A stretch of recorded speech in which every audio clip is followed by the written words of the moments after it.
What's going on, everybody? Welcome back to This Week in Esports and Gaming, the show where we talk about the latest and greatest in business happenings for gaming, esports, and creator news. I'm your host, 𝗠𝗿, and we're here for the second week of May 2023. Let's dive right into it.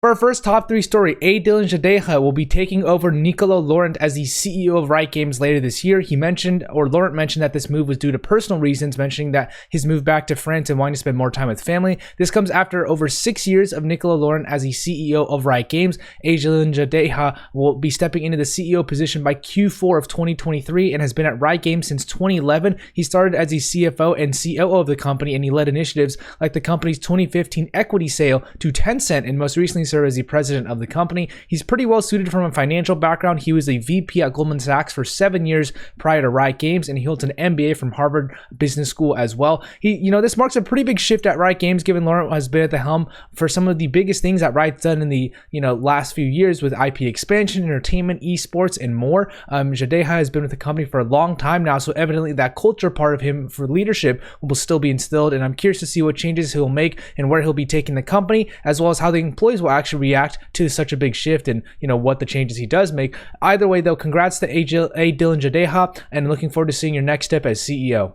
Subway partnered with Berlin International Gaming as well as 100 Thieves. Subway seems to be diving deep into the esports realm, firstly with BIG. Their partnership with BIG encompasses holding a CSGO tournament for the German esports market and will include activation on BIG's social channels as well. The format will offer BIG's fans the chance to team up with the org CSGO team on their own tournament platform called Go Big League, which is a platform made in collaboration with FaZe. Subway says they aim to support the German CSGO community and encourage its growth. On the other side of things, they're actually partnering with 100 Thieves to become the official sandwich partner of 100 Thieves and a marquee sponsor of the LCS team, alongside jersey logo placement for the Apex Legends and Valorant team. They will also overhaul the 100 Thieves training facility ahead of the LCS split as well. And for reference, Subway is a sponsor of Guild Esports, so Subway's diving deep within esports, but specifically on the team side. They haven't really delved deep as much into maybe the tournament organizer or other sides as well. Additionally, it looks like their partnerships are more based around the esport org rather than the actual product that Subway sells, which is their sandwiches. I think it's an interesting play given how universally accepted and known a Subway sandwich is. So I guess you could argue at one point, we don't really need to advertise the Subway sandwich. Everyone knows that. On the other hand, you could do a lot of cool things with it just because it is so universally known. Either way, I'm curious to see what metrics they're defining a successful partnership with BIG and 100 Thieves by, and what if other sandwich brands, in the space like Jersey Mike's, for instance, are on the lookout for their expanded presence in esports. Either way, congrats Subway, BIG, and 100 Thieves on these partnerships. The FaZe Clan owners are, or maybe are not, actually selling their shares. This is a pretty interesting story, so bear with me here. So 𝗠𝗿 of the Esports Advocate did some investigative journalism and looked into FaZe Clan's latest filing with the SEC, which details the financials of the company. And what seemed like a routine filing with the SEC, it seems that many large shareholders in the company might have potentially been looking to sell shares, keyword might have.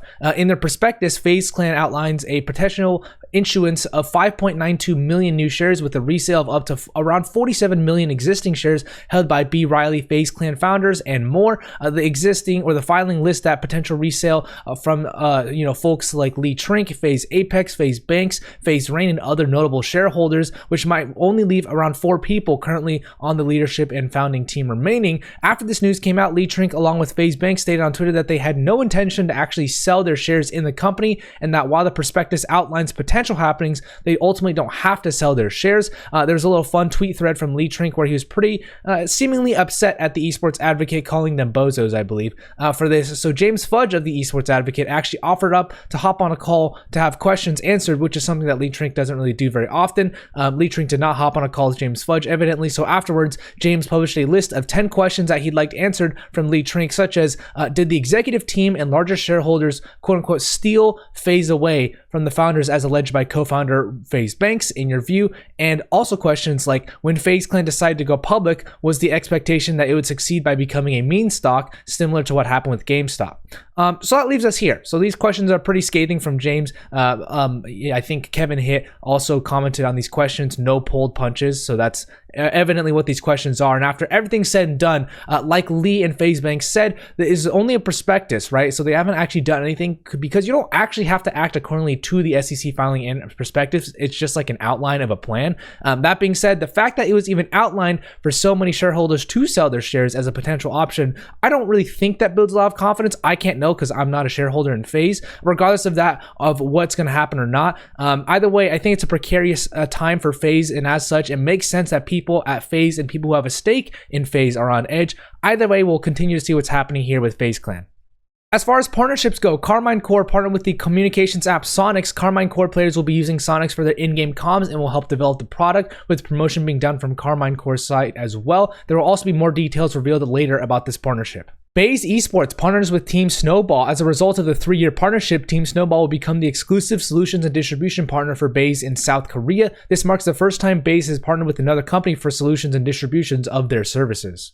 Team BDS partnered with the athletic wear company Champion. The two companies will make a merchandise collection that will be available through the Team BDS online store. This is a pretty small collab to start for the Swiss esports org, so we'll see if this expands in the future or not.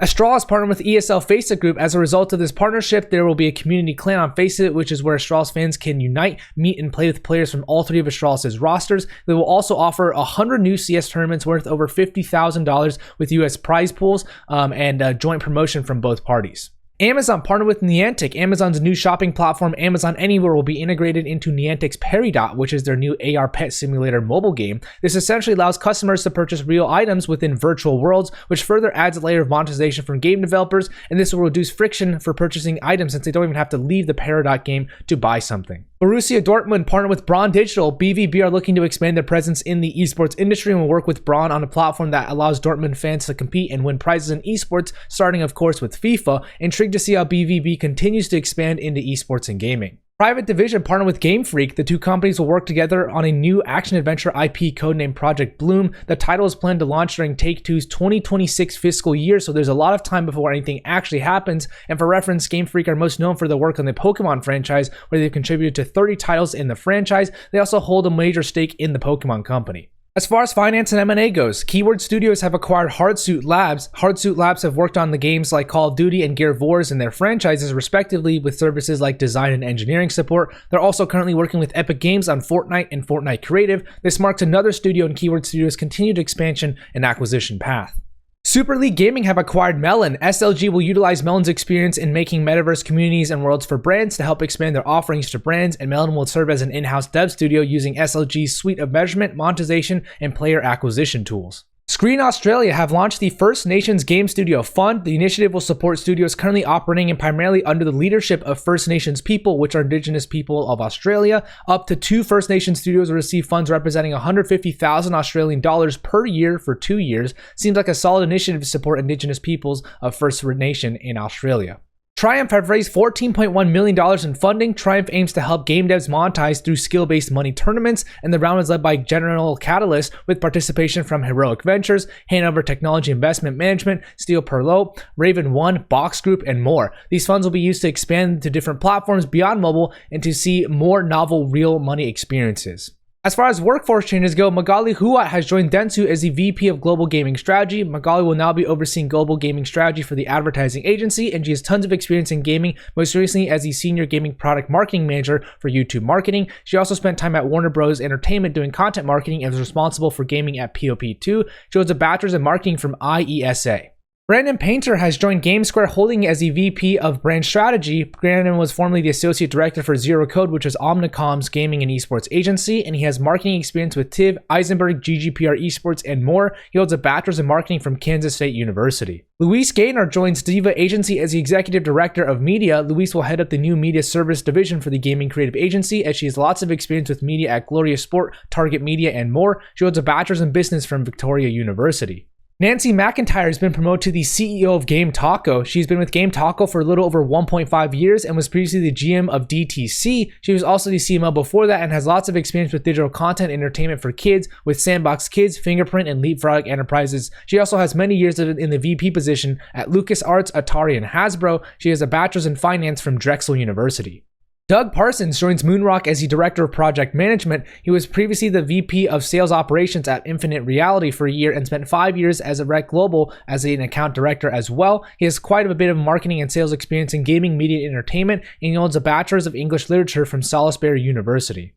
Chelsea Northern has co-founded the Untold. Chelsea spent the last 3 years as the SVP of Communications at FaZe Clan, where she oversaw public-facing comms. She was the VP of Publicity at Atlantic Records for 10 years prior to that, and she will now be working on telling untold stories, as the company name suggests, with current clients including FaZe Clan, Warner Music Group, Atlantic Records, and more with her fellow co-founder Elena Weiss-Rose. She holds a bachelor's in public relations from UT Austin.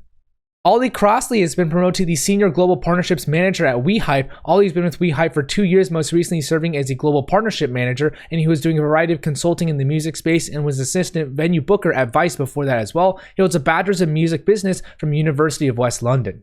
Samantha Garcia has been promoted to University Recruiter at Riot Games. Samantha has been with Riot Games for around 2 years prior to this, serving as an Associate University Recruiter and a Recruiting Coordinator in the past as well. She was formerly Performance Management Coordinator at Mant, Phelps, and Phillips, and she holds a Master's of Education in Student Affairs from UCLA.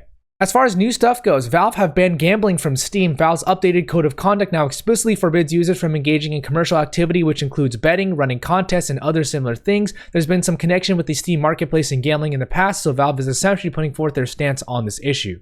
That's it for this week in esports and gaming. Thank you so much for tuning in. Credit to the authors and brands themselves for the images and information provided. And once again, shout out to James Fudge, 𝗠ป์, 𝗿𝗶, and the Esports Advocate for all they provide about the space, even if they're, getting in some heated conversations with Lee Trink and others from FaZe Clan. Either way, I appreciate the reporting that they do. And as always, everybody, if you know someone who finds this valuable, please tag them down below or share this with your network. And everybody else, have a great day.